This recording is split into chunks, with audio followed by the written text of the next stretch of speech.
Bonnier. Where are you, Nick? All right, good job. Okay, and the winner of the day yesterday was my person that I've watched fly for the last 2 years. I watched him when he flew with Carl. I watched him when he flew with Garrett. And one of our local pilots, I'm so thrilled. Come on up, Bruno. Bravo for him. And what I have for a prize for him is I have a 1987 National Geographic that has a 6-page spread on Carl Streetig's 1,000-mile flight that he took in a glider. Cool. Thank you.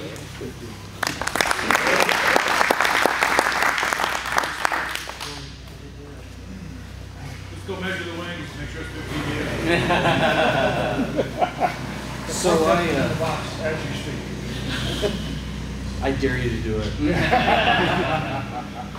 So Pete, what's the pool on me blubbering and crying? I know 70 to 30. Well, during the region, I won a day in regions last year here, and it was the first win I've ever had, and I was so shocked and so emotional. I just stood up there blubbering, and it was fun. Actually, when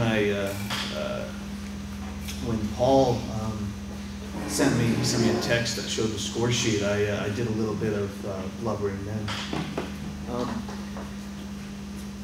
Sherman, okay.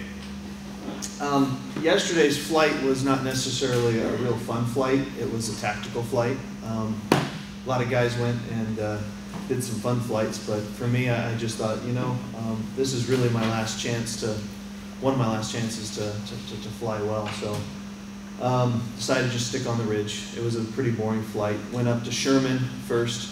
I was really worried about coming in under time because it seemed like it was decent, not as good as the other mat day that we had.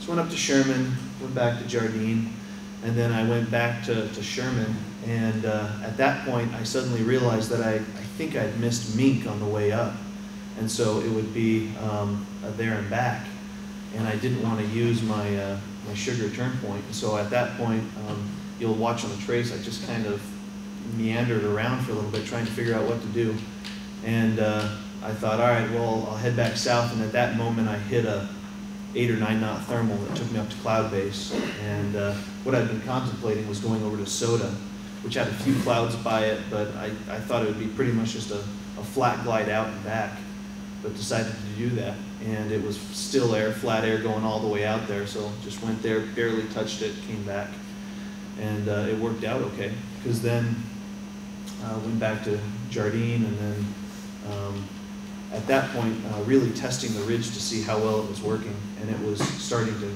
really calm down. So then went all the way out to Mink again, and at about Mink, I was getting really nervous because I've been caught out there when the ridge dies, and it dies quick, and there wasn't much wind, so started dumping my water, and you'll see I actually made a 90 degrees to the west and then a 90 degrees to the south looking at clouds. I don't know if I necessarily ended up needing it, but I just wanted to make sure that I was going to get to Mink okay. So went to Mink and then came back, dumped the rest of my water, which was a good thing because the ridge was really getting pretty weak then.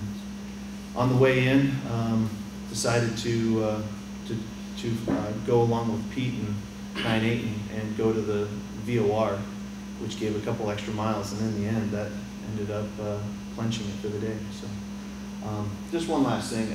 Again, I try not to get emotional, but yeah. I just thank you for the advice and friendship. Thanks.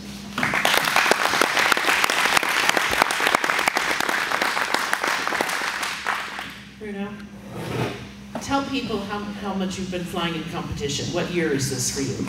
This is 3. Year 3. Okay, thank you, Bruno. We love you too.